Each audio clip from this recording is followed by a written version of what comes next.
Fala aí, pessoal. Estamos iniciando mais um programa Amazônia News Weekend, o nosso ANW. E hoje nós temos um bate-papo super especial. Eu tenho certeza que aquilo que vai ser dito aqui vai impactar a sua vida de várias maneiras. E eu já quero apresentar, o nosso convidado desse programa, que é o Antônio Sena, mais conhecido como Toninho. Ele é piloto de avião, é empreendedor na área de gastronomia e também já tem um spoiler aqui, que daqui a pouco ele vai ser escritor, porque está muito próximo de ser lançado o seu primeiro livro, que vai ter muito a ver com o assunto principal que nós vamos tratar aqui nesse programa.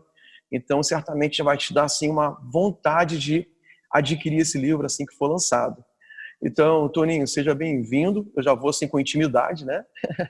Chamando de Toninho. Mas seja muito bem-vindo ao nosso programa. E eu já quero assim, te perguntar como é que você se sente hoje estando vivo? Bem, agora, estando aqui em casa, estando de novo podendo aproveitar minha família, é um sentimento indescritível. Isso foi tudo que eu mais quis em todo aquele momento que eu passei lá, era poder desfrutar desses momentos novamente. Então, assim, hoje estar aqui dando entrevistas, falando sobre essa história, tendo a oportunidade de dar esse testemunho, para mim é resposta de oração, é saber que Deus foi fiel comigo e eu posso estar aqui para contar essa história. Excelente. Antes de a gente falar, Toninho, sobre exatamente essa história incrível que você vai poder compartilhar com a gente aqui, me fala um pouco sobre você. Você já antecipou que a sua cidade é Santarém, aqui no Pará. Me fala um pouco sobre um pouquinho da sua infância, da sua família e como você chegou, né, até aqui. Você é um jovem ainda, mas já é um piloto de avião, já tem experiência em empreendedorismo, mas tem uma história antes disso que com certeza construiu aquilo que você tem sido até agora e né, nos dias de hoje. Com certeza. Bem, eu sou daqui de Santarém, nascido e criado, né? Morei minha vida inteira quase ali na Marechal Rondon e sempre foi muito próximo ali também da Igreja da Paz.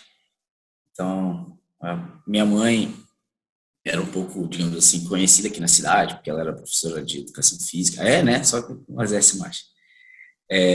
Tinha uma escola de natação, né? Arte Clube. Então, assim, sempre tive uma infância rodeada de amigos, colegas, bem a cara mesmo assim, de cidade pequena.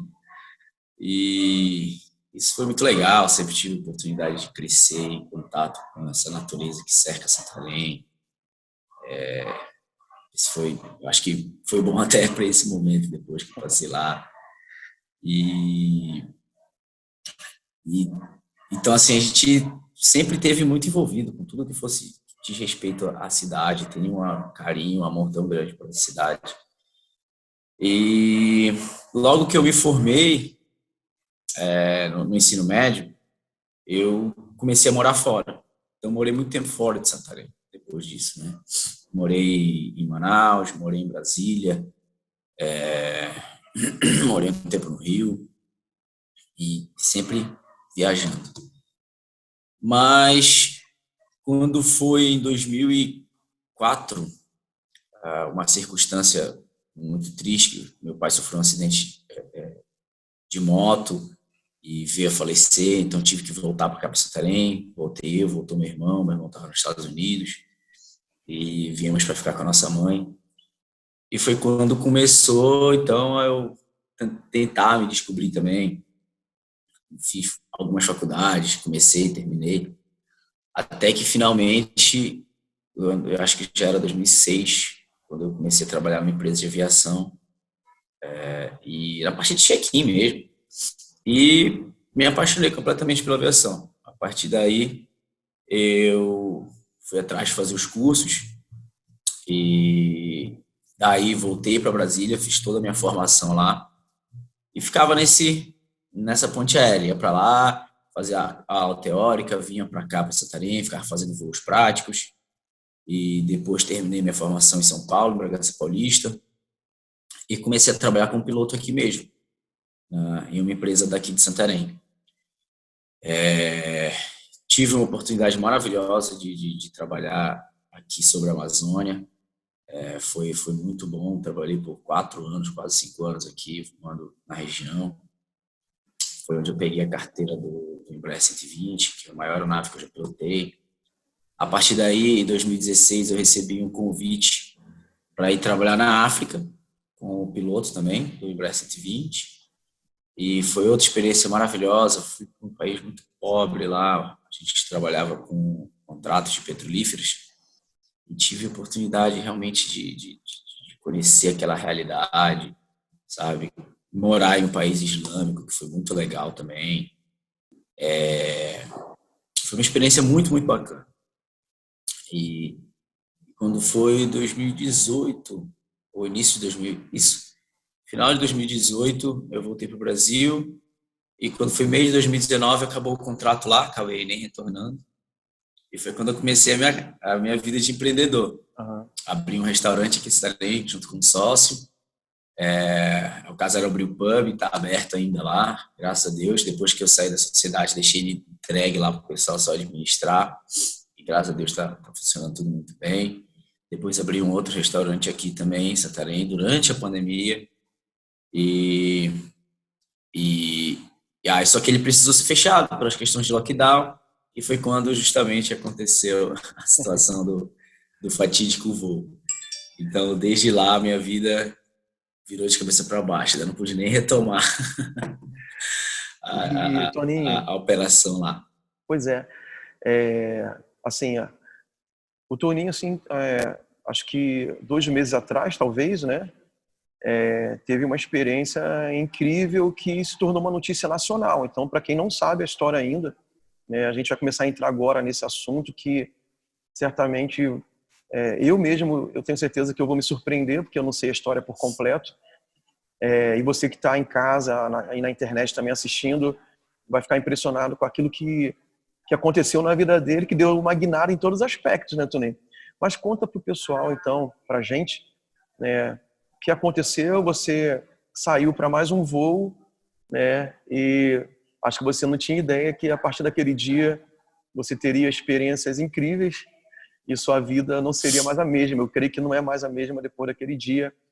Queria que você relatasse, né, como é que foi esse dia que você falou fatídico, né? Você saiu de casa para trabalhar e aconteceu o quê?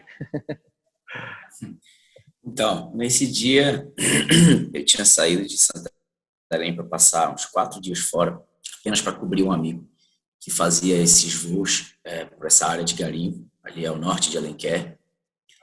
E ele saiu para fazer uns exames em São Paulo e precisava que eu cobrisse ele. Então, eu fui lá, aproveitei para fazer esse freelance. E naquele dia em si era apenas o meu segundo voo para aquela pista e meu primeiro voo sozinho. Então, era tudo muito novo, mas eu já conhecia o avião, já conhecia a rota do dia anterior, e a minha experiência em cima da Amazônia me trazia muita segurança para isso.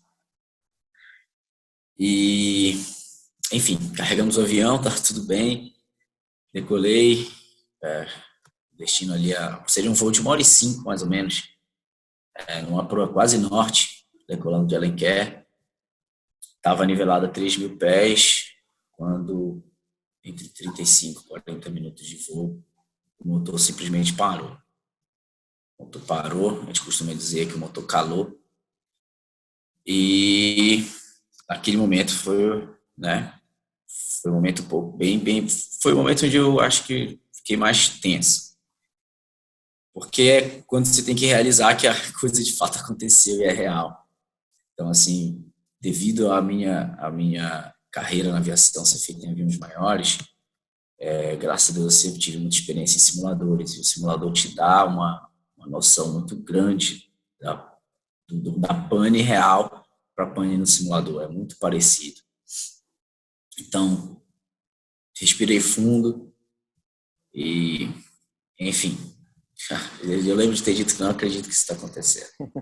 Só isso. E aí o avião nivelado a 3.000 pés, eu vi que o meu indicador de entrada de combustível no motor tinha ido para zero. Então, para mim, era algum problema com combustível. Tentei reacionar o motor uma vez, não funcionou. Tentei uma segunda vez, não funcionou. Naquele momento, eu já sabia que o pouso forçado era inevitável. E eu sabia que eu estava sobrevoando uma área muito fechada, de floresta densa e virgem. E eu já mais ou menos entendi a situação em que eu estava. Então, comecei a voar, fui para a parte mais importante, que é voar o avião. Comecei a voar a aeronave. Botei o avião na velocidade de planeio, compensei, peguei o rádio, formei Mayday, Mayday, Mayday. Papa Tango de Romeo e Juliette está caindo entre Alenquer e o Califórnia. A partir desse momento, eu me concentrei apenas em voar o avião, procurando o melhor local para o pouso, para esse pouso forçado. E ali não era fácil encontrar um local, porque é, como disse, uma região de área muito fechada. Não tem um descampado, não tem pasto, uma plantação, não tem nada. E procurando, eu avistei, graças a Deus, uma área, um pequeno vale entre duas serras menores, que tinha muitas palmeiras, muitos açaizeiros. Então, pelo nosso conhecimento da região, eu sabia que ali o impacto ia ser menor, o açaizeiro ia me proporcionar até talvez um amortecimento. E eu sabia que ali tinha água. Sem açaizeiro, você tem água. Fui trazendo o avião, fiz uma pequena curva para a direita e depois encaixei tipo uma final para a esquerda, controlando a velocidade, razão de descida.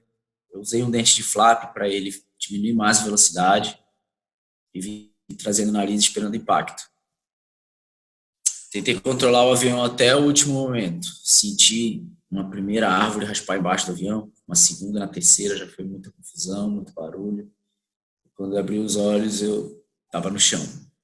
Estava no chão, o motor tinha caído exatamente dentro do igarapé, graças a Deus. E se esfriou o motor. Mas ainda assim, a carga veio toda para cima de mim, eu estava meio amassado contra o painel, muito cheio de combustível. E eu sabia que eu precisava sair dali o quanto antes. E eu fiz força contra o painel, consegui sair pela frente da aeronave. Vi que não tinha nada quebrado, que eu estava bem, graças a Deus. E fui atrás de pegar tudo que fosse necessário para mim naquele momento. Num caso, você como piloto, num caso como esse, desse pouso forçado, qual é o percentual de dar certo e de dar errado? Assim, de sobreviver ou não conseguir? Você tem essa ideia? Olha, se eu te falar esse número agora, eu seria um chute, mas é bem baixo. É bem baixo. Ainda mais em se tratando da área onde eu estava, né? Tem vários fatores que têm que ser levados em conta. A altitude do voo que eu estava, a área onde você vai fazer esse pouso forçado. Então, no meu caso, eu tenho certeza que é bem baixo, até porque eu já vi amigos passarem por isso. Eu já perdi colegas da aviação numa situação idêntica de queda em área mata fechada. Então, assim, eu não tenho como te dizer que, putz, vou pousar e vou conseguir. Não, Mas eu você tentei sabia fazer o meu que o melhor. risco era muito maior do que Muito grande, a muito possibilidade de grande. sobreviver ali. Com certeza, com certeza. Só que quando eu saí ileso da aeronave, eu já estava muito feliz, muito feliz. Só ali já tinha sido uma bênção enorme. Verdade, verdade. Porque essa foi o fator primordial para isso, eu ter saído ileso. Tinha algumas escoriações no joelho, um pouco profundas, nas costas, a costela que doía muito, um galo grande na testa, mas nada que me impedisse de me situar ali, né? Então, assim que teve impacto, eu já sabia que eu ia passar alguns dias na floresta. Eu conheço o procedimento do salvo aéreo, seria de 5 a 8 dias ali. Então, peguei tudo que eu podia, foi a minha mochila, uma corda de uns 3 metros, 3 garrafas de água, um fardo de saca de sarrapilha, aquela saca branca de feira que a gente vê muito, e um saco com 12 pães, e 4 latas de refrigerante. Eu peguei isso de dentro do avião, troquei de roupa e imediatamente comecei a subir essa serra que estava do lado. E já na subida eu consegui ouvir o avião pegando fogo, uma coluna grande de fumaça, preta, Parece filme algumas isso, né? explosões devido ao combustível. Filme. E aí, nem fui lá ficar vendo. Eu tinha medo que desse algum incêndio na floresta, né? Tipo, então subi logo a serra. E lá em cima dessa serra eu passei a primeira noite, foi onde eu comecei a digerir tudo aquilo, entender o que de fato tinha acontecido. E, enfim, lá eu fiz um primeiro abrigo muito rústico, fiz fogo, e sinceramente não lembro muito da primeira noite. Eu acho que eu apaguei de dor ou mesmo adrenalina, não sei. E aí, no outro dia de manhã, eu desci para ver o que tinha no avião. Não tinha sobrado nada que eu pudesse aproveitar. Então, fiz o meu acampamento ali próximo dos destroços, que isso também é o que manda o Manual de Sobrevivência na Selva, porque é ali que vão ser feitas as buscas. Uhum. E lá eu passei os 7 primeiros dias, esperando as buscas. Ali era muito complicado, porque esses primeiros dias foram dias de muito aprendizado. Lidar com a escuridão da noite, os barulhos que a floresta faz, são muito assustadores nesse primeiro momento. Aprender a fazer um abrigo corretamente, que me protegesse da chuva. Aprender a fazer fogueira de uma forma eficiente também. Tudo isso foi levando tempo. E esse tempo sozinho também era uma luta psicológica e mental muito constante. Eu conseguia ouvir as aeronaves de salvo aéreo passando próximo de mim. Não próximo, eu conseguia ouvir elas ao longe. Uhum. E isso era muito angustiante, né? Você ficava ali toda hora esperando a hora que fosse aparecer. Quando era de noite, eu fazia sinais com a lanterna para cima, para ver se alguma aeronave passava. Então, toda hora alimentando aquela esperança. Minha maior esperança é que eu fosse sair dali resgatado pelo Salvo Aéreo Brasileiro. E aí foi quando eu digo que o primeiro milagre dessa história toda aconteceu. Foi no 5º dia. No 5º dia, as aeronaves passaram exatamente em cima de mim. Eu conseguia ver o avião, conseguia acenar para eles. E só que eles não me viram. Eles continuaram passando, fazendo o procedimento deles de varredura e não me viram. E eu sabia que eles não tinham me visto, porque eles continuaram o procedimento deles e não retornaram. E ali foi um momento onde as pessoas me perguntam, qual foi o momento mais difícil? Foi aquele momento. Aquele momento foi muito difícil. Foi o momento que eu vi que eu teria que sair dali, teria que dar um jeito para sair dali. Eu não conseguiria, não dá para eu esperar alguém, teria que ser sozinho. E aí eu lembro que eles passaram, era de manhã, e como eles não retornaram, à tarde, eu decidi entrar na mata. Peguei o equipamento que eu tinha uma faca de bolso, eu amarrei ela na ponta de um pau, fiz uma espécie de um facão, também servia como lança. Peguei todas as minhas coisas e tentei entrar na mata, no rumo para o sul, da origem do meu voo.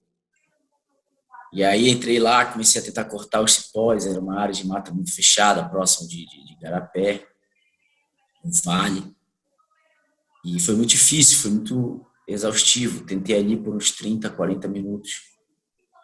Não consegui me mover quase nada. Muitos espinhos, muito difícil de passar. E eu decidi voltar para o abrigo.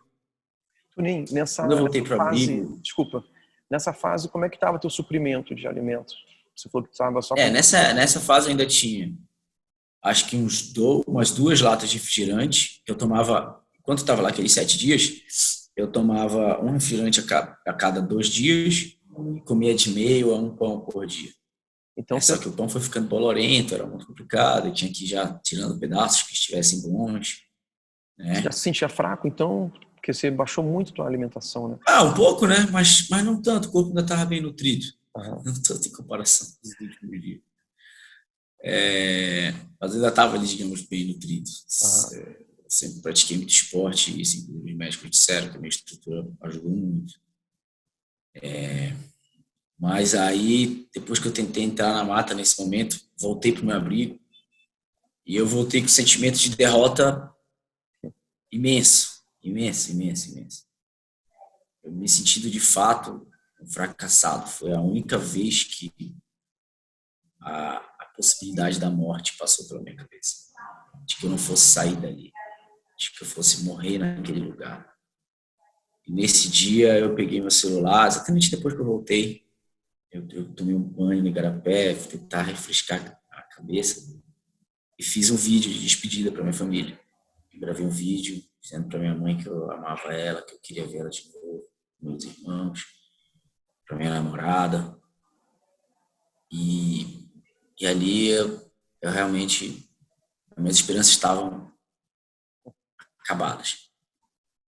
Mas é uma confusão de pensamentos e de sentimentos. E até eu lembro que nesse momento foi quando eu decidi que era hora de conversar com Deus, de fato.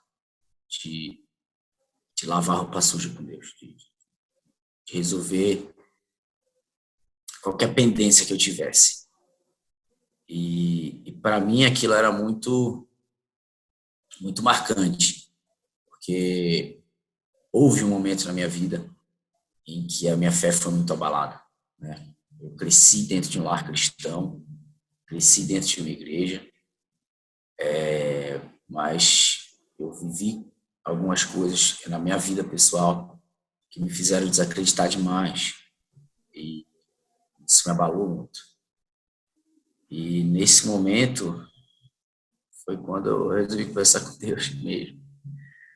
Eu dizia que se fosse para eu morrer ali, que ele não me permitisse ficar ali todo aquele tempo. Que me mandasse um animal, sabe? Uma onça, qualquer coisa, e acabasse de vez com a minha vida, que eu não queria definhar ali de fome. Eu sabia que para eu morrer de fome eu ia lá passar semanas. E seria um sofrimento muito grande. E todos esses pensamentos, esses sentimentos passando por mim, pela minha cabeça. E é engraçado, porque ao mesmo tempo que eu pedi isso, parece que logo imediatamente alguma coisa já veio e disse, não, não é isso. Não é isso. Eu tenho que sair daqui. Eu não quero deixar de ver minha família. E aí foi quando, conversando com Deus, eu disse, Deus, tu conhece o meu coração. Tu sabe o dia que eu deixei de acreditar em ti. E esse dia foi o dia da morte do meu pai. Eu estava morando em Brasília. Eu estava, nessa época, realmente muito engajado na igreja. Vivendo um período que a minha vida espiritual estava muito legal. Mas o acidente do meu pai foi muito marcante, porque eu lembro de ter pedido muito para Deus, para ele deixar eu ver o meu pai, pelo menos, né? Despedir dele. E, infelizmente, eu não consegui. Eu saí de Brasília, chegando em Santarém, meu pai estava na UTI, e faltava horas para o horário da visita quando ele veio a falecer. E isso me machucou muito, muito, muito. Na época eu era um garoto, tinha 19 anos, eu não conseguia entender muito bem essa questão espiritual da nossa vontade, a vontade de Deus e tal. Então isso me magoou demais. E daquele dia em diante eu passei a ser uma pessoa vazia, sem espírito. Nós somos formados de três coisas, né? Corpo, mente e espírito. E naquele dia meu espírito morreu. Eu passei a ser uma pessoa de corpo e mente, extremamente racional, extremamente frio, e assim, as pessoas sempre disseram que eu era um cara inteligente, que pegava as coisas rápido, e daí por diante eu me apeguei basicamente nisso, né? Na minha capacidade, no meu. E aquele momento na floresta, ele foi muito significativo, porque eu, na minha capacidade, tentei entrar naquele mato, consegui ficar 40 minutos ali dentro. Então, por isso o sentimento de derrota era ainda maior. Porque eu, com a minha força, com a minha mente, com a minha inteligência, tentei e não consegui. Voltei derrotado. E nesse momento, a única coisa que eu pedi para Deus é que, se fosse da vontade dele, que eu pudesse ver minha família de novo, que eu pudesse estar com a minha mãe, com meus irmãos, que ele me devolvesse a minha fé, que ele me devolvesse meu espírito, que era disso que eu estava precisando. Eu não estava precisando de outra coisa, estava precisando só disso. E ele foi misericordioso. Eu tive a oportunidade de abrir meu coração e dizer exatamente aquele momento, aquele fato que me fez me machucar. E isso foi renovador, foi maravilhoso. Então, nesse momento eu senti um ânimo novo, sabe? Eu senti que eu tinha um espírito de volta, que eu tinha a minha fé de volta. Deixa eu tirar uma dúvida que eu fiquei. Você conseguiu ver aquele momento que você descreveu, que foi a morte do teu pai, você entendeu, Deus te mostrou isso? No fundo eu já sabia, né? No fundo a gente sabe. A gente sabe os nossos traumas. Só que eles estão bem escondidos, a gente faz questão de não tocar neles. Então, assim, a situação que me fez levar a expor isso era extremamente crítica, né? Então, assim, eu espero que as pessoas não precisam passar por isso para chegar nesse pontinho. E isso mudou tudo. Mudou tudo. Daí para frente, eu passei os próximos 2 dias planejando a minha caminhada e saí para caminhar. E desde que isso aconteceu, eu caminhei por 30 dias. Caraca. Então, sem Deus na minha vida, Uau. eu caminhei por 40 minutos. Tem um fato interessante. Quando a minha fé foi renovada, foram 30 dias. Tem um fato interessante na Bíblia, você deve conhecer, que é a história de Elias, né? Que ele também estava muito desanimado, né? Porque ele estava ameaçado de morte por Jezabel, esposa de Acabe. E ele também teve esse sentimento de vazio, de querer morrer. Achava que não tinha mais jeito para ele, porque ele se sentia muito sozinho na nação de Israel e ameaçado pela esposa do rei. Então era uma sentença de morte real, né? E ele faz isso que você fez, né? Ele reclama com Deus e tal, ele se lamenta. Ele tem uma experiência com Deus e Deus manda, né? Os anjos servem ele e ele caminha 40 dias e 40 noites ininterruptamente, até sem se alimentar. É muito parecido com essa história que você está falando aí, nessa parte da história. Né? Algo sobrenatural que você está relatando, né? Então, assim, esse foi, como eu digo, o primeiro milagre dessa história toda, sabe? Eu digo que foram 2. Um foi eu ter saído de lá, mas esse segundo só aconteceu por causa desse primeiro. Uau. Então, aí a partir daí, tem toda essa outra história de sobrevivência na selva, que também foi muito difícil, mas esse fato de eu ter tido essa experiência foi o que me proporcionou eu ter força e calma para viver todo o restante. Houve momentos muito difíceis, onde eu pensei que eu não ia passar por pedaços ali da mata, e muita dor, todo arranhado, suando, sol, cansado. E eu dizia: Deus, eu não aguento mais. Não consigo mais caminhar. Eu não tenho mais força. E eu conseguia ouvir aquilo assim, dentro da minha cabeça, no meu coração: você não quer ver sua família? Foi isso que você me pediu. Caminha por aqui. É por aqui que você tem que seguir. E eu dizia: então me dá a tua força, porque eu não tenho mais. Então eu respirava muito fundo assim, e aí que eu digo, essa força que vem de Deus, ela não é se você comendo espinafre do papai vai ponte da força. Eu sentia uma paz muito grande. Assim, parece que toda aquela preocupação tinha passado. Eu só tinha que caminhar, só isso. Então eu respirava fundo, disse, então tá bom, então vamos lá. E voltava a lutar ali, tentar abrir um caminho, tentar passar.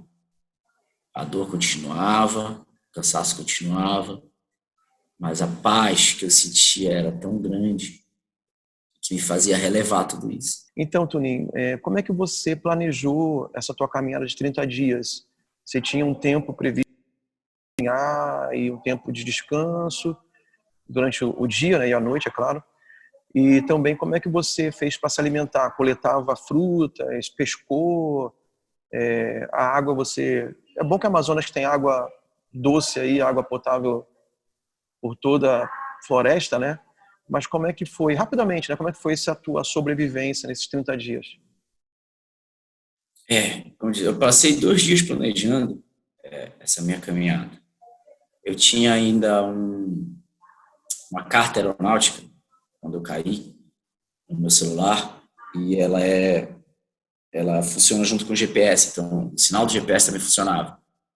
Daí eu conseguia ver aonde eu estava, né? E assim, tinha mais ou menos uma ideia também do relevo ao redor. E analisando essa carta, foi que eu vi que caminhar para o leste seria a minha melhor opção, porque lá eu tinha possibilidade de encontrar 3 pistas que indicavam atividade humana, né? Tinha o Rio Paru, que é o maior rio ali da região, e tinha uma pequena cidade chamada Arerê ali também. Mas ainda assim eles estavam muito longe, eles estavam a mais de 120 quilômetros. Mas era a minha maior chance. As outras áreas, era pior ainda, não tinha nada, nada, nada. Então, eu decidi caminhar para o leste. E nesse plano de caminhar para o leste, a minha referência seria o sol. O sol sempre nasce no leste. Então, eu caminhava todo dia de manhã em direção ao sol, em direção mesmo, e eu precisava da luz do sol, não de claridade. O dia nublado não me bastava, eu precisava da luz do sol. Né?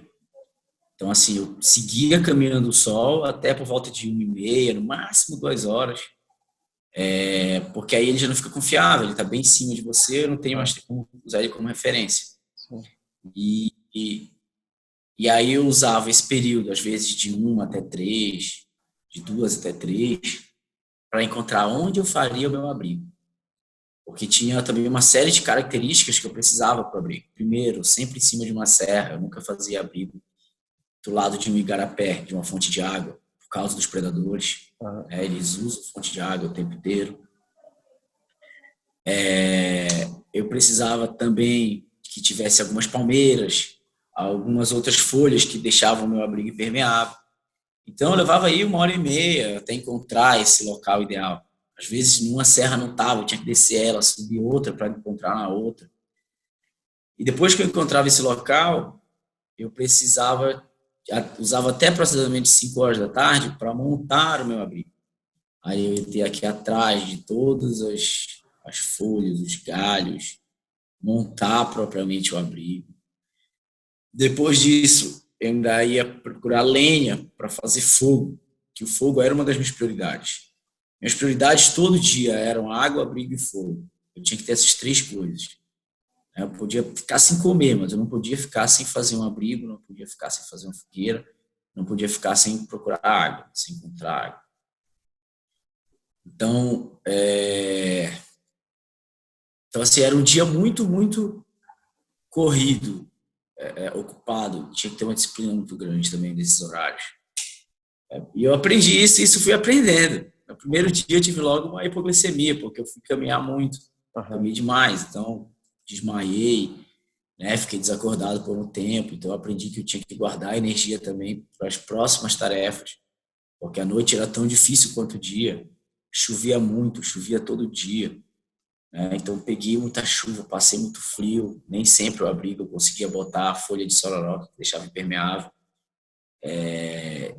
Então, passava momentos de muito frio à noite, com chuva.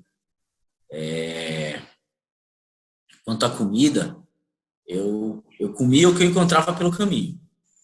Conforme eu ia andando, eu ia encontrando e ia comendo. Então, basicamente, eram frutas. Frutas. Eu encontrei alguns animais, mas eu não tinha como matar os animais. Eu só tinha um pequeno canivete, 2 pedaços de pau que me ajudavam na minha caminhada, e só. Eu não tinha como matar um animal grande que me desse proteína, por exemplo, de carne. Uhum. Então, eu ia encontrando frutas. E dessas frutas, basicamente, o breu branco, que é uma fruta que eu não conhecia, eu não sabia que era comestível, mas eu ia observando que os macacos comiam ela. Eu sempre tinha macaco ali, onde passava tinha macaco. E aí eu via que eles comiam, eu falei, se ele come, eu como também, né? Então, eu comecei a me alimentar dessa fruta específica. Encontrei cacau algumas vezes, umas 4 vezes. Cacau era banquete, quando eu encontrava. Cacau é farto, né? Cacau é bem farto, né? Cacau, sim. O cacau é muito açúcar, É. né? Então me daria bastante energia. Então, sempre que eu encontrava, se eu encontrasse 2, assim, bons, eu tirava os 2, botava na mochila, comia um, segurava o outro para comer no outro dia ou numa próxima refeição. Sempre regrando muito os suprimentos que eu tinha.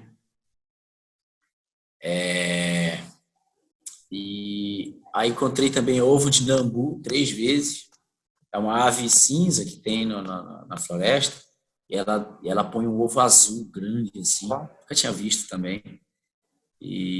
Mas ovo é ovo, né? Eu só vi se não tinha nenhum bicho chocando lá dentro. E comia cru mesmo. Só engolia, né? Precisava de proteína. E era assim. O que eu ia encontrando na caminhada, eu ia comendo.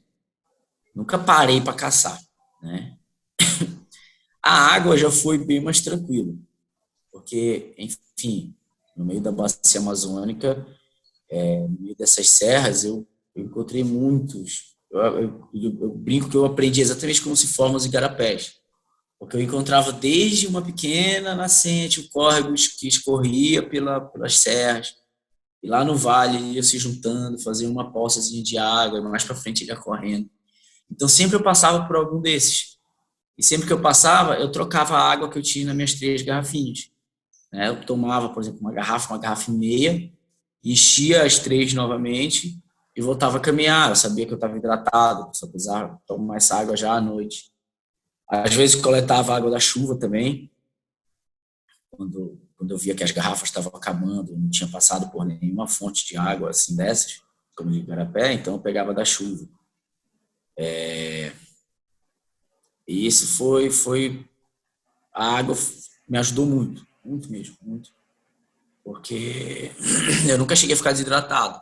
Perdi 25 quilos nesse período. Passei, de fato, muita fome. Passava 2, 3 dias sem comer, quando encontrava de novo fruta. Mas graças a Deus, a água nunca me faltou. Então, eu sempre ia caminhando. Eu sabia que... A partir daquele momento, eu sabia que eu ia sair dali. Eu tinha uma fé muito grande que eu ia sair dali. Eu tive a oportunidade de realmente depositar minha fé completamente em Deus. Poucas vezes eu temia assim pela minha vida, porque estava nas mãos dele. Estava nas mãos dele que fosse feita a vontade dele. Eu sabia que eu ia sair, eu não ia saber quando eu ia sair. Mas em algum momento eu iria. Foi quando eu comecei a entender essa questão do nosso tempo e o tempo de Deus. Que às vezes a gente chega para... Foi, por exemplo, a forma como eu pensei quando eu era mais jovem na morte do meu pai. Eu cheguei e disse, Deus, eu quero isso para amanhã. Não funciona assim. Né? Não funciona assim. Deus tem o tempo dele. Então, eu botei isso na minha cabeça e só continuei caminhando. Só andava. E assim, já lá para os últimos dias, eu estava muito, muito cansado. Já muito debilitado, exausto. Passei por alguns igarapés muito grandes que eu tive que atravessar. Só que esses igarapés me davam certeza que eu estava indo no caminho certo, porque eu sabia que mapa eles estavam lá. E no 35º dia, foi quando eu finalmente ouvi pela primeira vez o som de uma coisa muito estranha, que era uma motosserra. Pessoal, a história está incrível. Ainda tem muita coisa que a gente vai ouvir, que realmente vai, assim, a gente vai perceber como Deus estava na história também, com o Toninho, nessa aventura real da vida dele, incrível. Mas nós vamos deixar para o próximo programa, na próxima sexta-feira, a partir das 20h30 na TV Amazônia e também no YouTube, nós teremos a segunda parte do programa. Então você não pode perder a continuidade da história incrível de sobrevivência e de milagre também do nosso querido Antônio Sena, o Toninho. Então, fique com a gente na programação TV Amazônia e até a semana que vem no Amazônia News Weekend, o ANW.